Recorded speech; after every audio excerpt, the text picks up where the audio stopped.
Aloha, good morning, good evening, good afternoon, sayonara, buongiorno, whatever time of the day it is, wherever you are. Thank you for watching School of Life Volume 4. My name is John Anthony Alcantar. This video today, School of Life, is inspired. It's just kind of a rainy day in San Francisco, and as I sit in the van, I think about a funny time that I sat in the van. And you know, the coronavirus is still kind of a thing right now, depending on when you're watching this. Some parts of California are starting to remove restrictions and go back to normal. Some counties have lifted protocols and social distancing, and so life is starting to return to normal very slowly. We don't know if that's going to continue, but that's happening kind of right now. And so I hope wherever you are, things are going back to normal.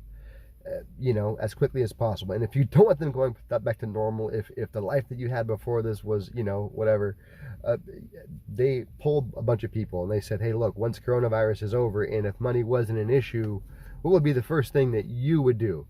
And the majority of you, the majority of everybody said that we would travel, we would go. We're gonna, as soon as this is over, we want to go travel somewhere, we want to go do something, we want to go get out and do something. So this particular video, oh man, this is gonna be a great story about a travel fail that I had, and this story has many fails, in no particular order. And so gosh, where do I begin with this one? Well, first of all, I'm John Anthony. I'm a business owner, I'm an entrepreneur, I'm an investor. I'm ex-military. I'm also a father of two beautiful boys, father to a loving wife, and today I'm just here to share some of my School of Life videos, my shit out of luck moments with, you know, sometimes you feel like you go through these times in life where you're like, man, like, what is this? What is the purpose of all this? Like, and in the end, it's either to create like character or a good story or something that you can look back on and reflect and grow from or learn from or something, right? So this is a travel fail that happened. And who I am, little about me. I got my first job when I was a kid at 10, 11, 12 years old. I don't even remember. I was young, and I was working for the San Mateo County Times for like sweatshop wages, bro, like $1 an hour. But I had good customers in a nice area of Burlingame, affluent customers that tipped me well. And so at a young age, I realized that to me, money was not the root of all evil. Money was a means to an end. And money allowed me to have, you know, the ability to, I could buy my own bikes, I could upgrade, and I could have nice shoes or clothes, or if I wanted to, you know, buy nice hats or whatever I was into that at the time, you know, getting the updated Walkmans or CD players that were portable, you know, it was a big deal, right? And so to be able to do these things with limited, you know, resources from my parents was really important to me. And so after that, I fell in love with money and chasing it and making it. And you know, these stories are designed to share with you fails in life that hopefully you can learn from or enjoy from or laugh from or just, you know, whatever. And these might seem kind of silly for you, but unfortunately, I've had to learn the hard way. And this is one of those stories. So where do I begin? Gosh, this was probably 10 or 12 years ago. I was looking for a last minute deal. We were in between like doing a bunch of things. Right now we had a little bit of free time, and I was looking at last minute deals like 2 or 3 weeks away, right? And everywhere I was looking was out of the country, and they all required passports, you know. And so I was like, well, I got to find something because I didn't have an updated passport. So I found something in the Caribbean that was cheap, and you know, it was just, I don't know, we own a travel site, so it just seemed like it was just, you know, let's just buy a cruise, right? Anyway, so we booked this cruise, and you know, I booked it in the Caribbean, and I didn't realize that first that the Caribbean is not a part of this country. So again, don't judge me. This was like 10, 12 years ago. I just didn't realize that like the Caribbean was not a part of this country. So the first mistake I made was not even realizing where I was booking required a passport. And so that was the first challenge we had to overcome immediately. When I told my wife, I was like, hey, guess what? I was being spontaneous. I booked us a cruise. She's like, great, where are we going? I'll start packing. And I was like, well, we're going to the Caribbean. And she is like, do you have a passport? And I'm like, no. And she's like, well, you got to get one because the Caribbean is not in this country. And I was like, oh my God. Okay, so we had to like we were living in Shasta County. I think we had to drive all the way to San Francisco to go to this certain building to get a rush passport. That was the first hurdle. So we got over that, right? Well, The second part of the fail was, as I was booking my flight, I had the ability to see, where, if we would have flown in to Fort Lauderdale from wherever we were flying from in California, if we would have flown in the day of the cruise and flown out, it was like X, right? The price was X for that flight, even for me as an agent, and for owning the site. I still pay for the flight. So to fly in a couple days before and a couple days afterwards was like, I don't know, it was like half of X or a third of X. It was way cheaper, right? So I was like, well, screw it. Let's just fly in a couple days early and we'll stay a couple days late. How bad could it be, right? And for some reason, I went to go book my hotel and like vehicle, and I was getting these error problems. I just thought it was something wrong with my system. Like I was having a problem with on my end. Sometimes there's glitches in websites, and I thought there was a glitch in our site. It was a relatively new site. We had just taken over. So I wasn't sure what was going on. So I just thought, well, I'll just figure it out when I get there. How hard could it be? So anyway, so we go through the hoops of getting our passport. We fly there. With no travel fails on the flight. Actually, there was one flight travel fail. I almost lost my phone and I barely caught the flight leaving there. Like I had to. We were checked into the airport, and then I realized my phone wasn't present, and I had to like hightail it back to where we were parked, which was like 17 jillion miles away. Super close, right? Airport parking is always like that, especially the long-term parking. So barely made it back on time. They were like paging like me over the 1MC, like, John Alcantara, please come to the terminal, 642 before we shoot you. No, I don't know what they were gonna do, but they were just like, they were paging me, like the plane was trying to board, and like we were the last people to be like there. And anyways, so that was huge, craziness. Oh my word, what a crazy flight this was, right? So we finally get there and we land, right? And, we're going to Florida. I didn't even bother to check the weather. And again, that's one of my next fails. There's several in this video. You can stop counting. I'll stop counting. The next fail was that we didn't even bother to check the weather forecast where we were going. Always check the weather. Always check the weather. No matter who tells you not to, check the weather. I'm not one of those guys, I don't care about the weather. Check the weather, because I was dressed like an idiot. I was dressed ready to go to Florida, sunshine and rainbows, and cupcakes and Mai Tais. And my wife was dressed cute, looking, whatever, skirt, short. We show up to Florida and it's pouring rain. It's pouring rain, and I'm like, oh my gosh, like this is ridiculous, right? There's no way. My plan was to maybe, like, we were going to get there late. My plan was to catch a cab, stay on the beach the first night, and then get a hotel the next day. I don't know. We just whatever. We were young. We didn't have any kids. It wasn't like we were super, we had a lot of responsibilities, right? So get there, and I call every single hotel, and they're all like, the first person's like, oh, no, sir, it's Fort Lauderdale. It's booked. And like, duh. And I'm like, oh, crap, we didn't realize that. Every single hotel I called in this book was booked solid. No rooms, no good rooms, no anything, no suites, nothing.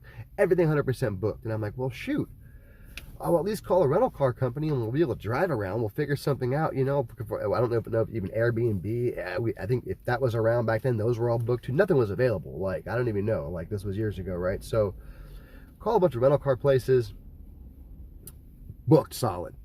Sir, it's spring break weekend. Don't you know that? There's every kid in America's down here trying to drive around and show.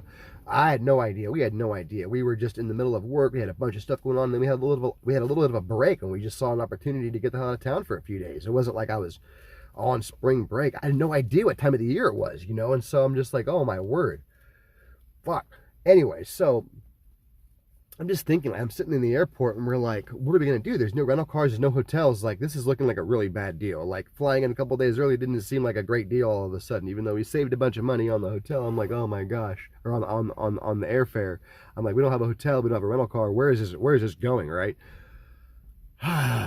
And my wife the whole time, she's like, man, what are we doing? Man, like, gotta get me out of here, man. So I'm like, okay, I gotta do something. I remember like being in Hawaii years ago. My buddies flew out to visit one of my friends that was visiting, or that was in college there, and they flew out, a couple buddies from high school, and I remember that they were too young to get rental cars, so they got a U-Haul. Not a bad idea. It had a little advertising on the side, $19 a day, not a bad deal. Plus mileage, of course. And so I was like, well, I'll call U-Haul. Maybe they got something. I'll ask for a van. We don't need a truck right now. They had a truck in Hawaii, which was great for tailgating and driving around and, drinking beer to the back and picking up, more beer. But I was like, well, get a van. I'll call U-Haul and get a van, right? So I call U-Haul and I'm like, yeah, you know, whatever, they got a van. Great. Not the best deal, but we're like, at least we'll have something, right? We'll get the matting in the back with somewhere to sleep. But before we get there, we got to get there. So I call a cab and I'm like, all right, call a cab, take us to U-Haul, whatever. On the way there, this is before there was Uber and Lyft, right? 10 or 12 years ago. On the way there, we're starving. You know, we'd spent all night in the airport. It's like 3 or 4 in the morning.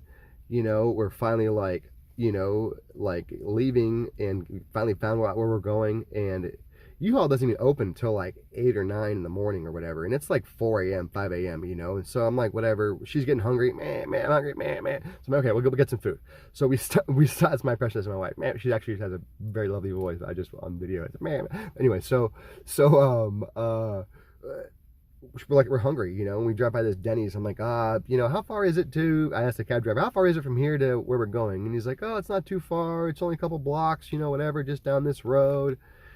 And I'm like, well, hey, can you pull over? We're kind of hungry, and, you know, we're just jonesing for some food. We're just going to grab something quick, Denny's. It's open, it's late, you know, we're just going to get something, you know, comfort food, I guess, whatever, it's warm. So we eat our food, we have some hot cocoa. We're like, yay, we're all recharged, right? We're like, we're back, our spirits are high. We got some food in our belly, you know, we got U-Haul in sight. It's opening soon, just a couple hours away. But this time it's like, I don't know, 6 a.m., the sun's rising, and it was wet weather at night, but the sun had brought a new day, you know, and it was great weather. So we're like, great, this is awesome. Long story short, we decided to walk. We're like, we'll just walk it. We won't get you a cab, we'll walk. We're early anyways. We got a few blocks to walk. Fort Lauderdale blocks are huge. And this guy's few blocks was like, no exaggeration, it was like 15 or 20 blocks away. And these blocks were huge city blocks, like a quarter-mile long. So at some point, we're just like exhausted, right? We're like, oh my God, like all the energy we had from this great meal, it's totally burnt off. We're totally like negative energy again. My wife's man, and like we're carrying all this luggage, right? And we're, you know, I'm dressed in board shorts like an idiot. My wife's dressed all cute, like whatever. But we're carrying all this stuff on the side of the road, and so I see this abandoned shopping cart. Thank God, right? Like thank God, like for this shopping cart. Like, if for those of you who never pushed a shopping cart before, it's not very pleasant, and it was loud, right? This was a loud shopping cart, ding, ding, ding, ding, ding, ding. And so we're pushing the shopping cart down the road, and people are like looking at us, like pointing at us, and we're like taking pictures because we're on vacations. We're like taking pictures of like in front of the shopping cart. We're taking pictures like in front of buildings. They have beautiful buildings and beautiful architecture in Fort Lauderdale. We were taking pictures of some of the nice big buildings and stuff. And people were like looking at us and laughing, like, you know, like, look at those people, they're probably homeless. We're like, no, we're not homeless, we're just on vacation. Look at this nice camera, you know, I'm not homeless. Even though I'm pushing a shopping cart. But it gets worse. It gets worse. So as we're pushing the shopping cart, miles down the road, we get a flat tire, which means we all of a sudden, like, we're pushing and we lost a wheel. And I'm like, oh crap, you know, and like, start spinning out in the shopping cart. Oh my God. No, it wasn't that bad, but it's just about, right? So I'm like, oh my God. At this point, we're just laughing hysterically. Like, how can this get any worse? Like, how can this get any worse, right? Like, we have 3 wheels in this shopping cart. Now it's a fight just to keep the stupid thing up and push it without it like falling down. We get to U-Haul, we get our place, and anyways, it didn't end so bad. We ended up getting our U-Haul. We had a place to sleep and a place to travel, and we had a home for 3 days, all for $19.99 a day plus mileage. It was a great deal. We got to get around and see Florida. And ended up working out not so bad. We made the best of it. You know, life gives you lemons, you make lemonades. We slept in the back of that thing, found a beautiful spot by a marina overlooking some of the most beautiful yachts in all of Fort Lauderdale, multi-million-dollar lifestyle of the rich and famous lots. That guy, they were just beautiful yachts, some with helicopters, some with just like triple deckers, just totally decked out. Saw some of the most beautiful scenery, and again, got to travel around. So didn't work out all that bad. Had a great story to tell in the end. Got on our cruise, had a great cruise. I met a bunch of great people. What a fantastic trip that was. Great good trip through Costa Atlantica. Fantastic cruise lines. And we went all over the Caribbean. Ronelle was there. Ronelle stole a bunch of my pot. I brought a bunch of smoke, brought a bunch of weed, just because I wanted to smoke a little bit, or I don't know. I don't know what I was thinking, but I fail again. Brought some smoke onto the cruise. The guy that cleaned our boat every day, he stole it. He stole my little bit of weed. A small little bag of weed, a couple of joints in there, just to have a good time in the open. International waters, not a big deal, you know. And oh my word, man, I can't believe it. So Ronelle stole my weed. It was a great story, but anyways, horrible. Thanks for tuning in. I appreciate you watching School of Life Volume 4. There'll be more to come. I got more travel fails, I think, that we can share with you. But thank you for tuning in. And never bring weed on a flight, never bring weed on a cruise. That was bad. That was a travel fail. Again, don't do anything I do. Learn from my mistakes, okay? These videos aren't to discourage you from traveling or to discourage you from making friends with your hospitality man named Ronelle. It's just to be mindful. Learn from my mistakes, guys. Where do we grow from here? We gotta learn. And the best time to take a cruise, people think, oh, I don't want to go on a cruise now. Of course, the best time to have bought your cruise, was, a long time ago. But the next best time to buy a cruise or book a cruise for yourself is right now. Get out there and travel once this is all over. And if that's what you're thinking about doing, do it. I encourage you. It's a great big world out there. Go see it. Thank you for tuning in. Again, aloha. Stay tuned for the next video. We appreciate it.